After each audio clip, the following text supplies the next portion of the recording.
Guys, இந்த கடைசி நாட்கள்ல பிசாசையும் அவனுடைய தந்திரங்களையும் குறித்து நம்ம ரொம்ப எச்சரிக்கையோடவர்களா இருக்கணும். நம்முடைய எதிராளி யாரு, அவனுடைய ஸ்ட்ராட்டஜி என்ன என்பது புரிந்து வைத்திருந்தாதான் அவனை நம்ம அட்டாக் பண்ண முடியும். அவன் நம்மளை அட்டாக் பண்ணும்போது அதை நம்மள ஓவர் கம் பண்ண முடியும்.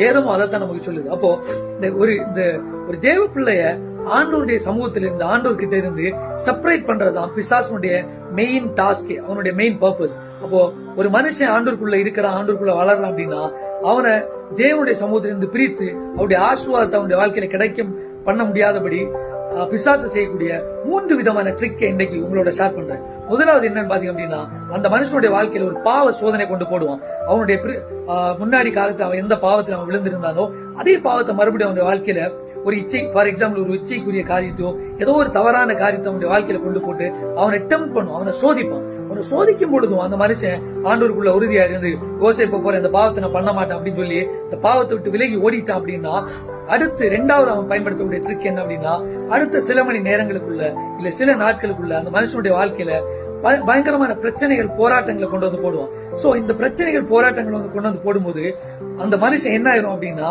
அவன் சோர்ந்து போயிடும். அவன் சோர்ந்து போய் ஒரு ஃப்ரஸ்ட்ரேட்டடான ஒரு ஸ்டேட்டுக்கு போயிடும். போயிட்டு எப்படி இருப்பான் அப்படின்னா, நம்ம எதுக்கு ஜெபிக்கிறோம், நம்ம எதுக்கு வேதம் வாசிக்கிறோம், ஆண்டவர் நம்மளை கைவிட்டுட்டாரு போல, நம்ம வாழ்க்கையில எப்படிப்பட்ட போராட்டம், பிரச்சனை எல்லாம் வருதுன்னு சொல்லி அவன் சோர்ந்து போயிட்டு 3வது நடக்கக்கூடிய காரியம் என்ன அப்படின்னா, அவன் ஜெபிக்கிறத ஸ்டாப் பண்ணிடுவான், வேதம் வாசிக்கிறத ஸ்டாப் பண்ணிடுவான், அவன் ஆண்டோடைய சமூகத்துல காத்திருக்கிறத ஸ்டாப் பண்ணிடுவான். சோ இது அவனுடைய 3வது ட்ரிக். இந்த 3 காரியமும் நடந்த உடனே அந்த மனுஷன் கடைசியா என்ன பண்ணுவான் அப்படின்னா, அவனை ஆட்டோமேட்டிக்கா பாவம் செய்ய ஆரம்பிப்பான். அவனுடைய மைண்ட் செட் எப்படி மாறிடும் அப்படின்னா, எனக்கு தான் ஆறுதலே இல்லையே, எனக்கு எப்படிப்பட்ட பிரச்சனைகள், போராட்டம் எல்லாம் வருது, யார் என்ன விடுவிக்க கூடும், சோ நான் இந்த பாவத்தை பண்றேன், இதை நான் பண்றதுதான் என்னுடைய மைண்டு கொஞ்சம் ரிலாக்ஸேஷனா இருக்கும், எனக்கு இதுவாவது கொஞ்சம் ரிலாக்ஸேஷன் அந்த டைமுக்கு இருக்கும்ல அப்படின்னு சொல்லி அந்த பாவத்தை பண்றதுக்கு ஒரு கடின இருதயத்தை பிசாசு அந்த மனுஷனுடைய வாழ்க்கையில போடுவான். சோ இப்படிதான் பிசாசு ட்ரிக் பண்ணி ஆண்டோடைய ஆசீர்வாதத்தை, ஆவிக்குரிய நிலையில நம்ம அடுத்த கட்டம் போகாதபடிக்கு நம்மளை தடுத்து நிறுத்துற காரியம். அப்போ மத்தேயு 26:41 ஆண்டவர் சொல்றாரு,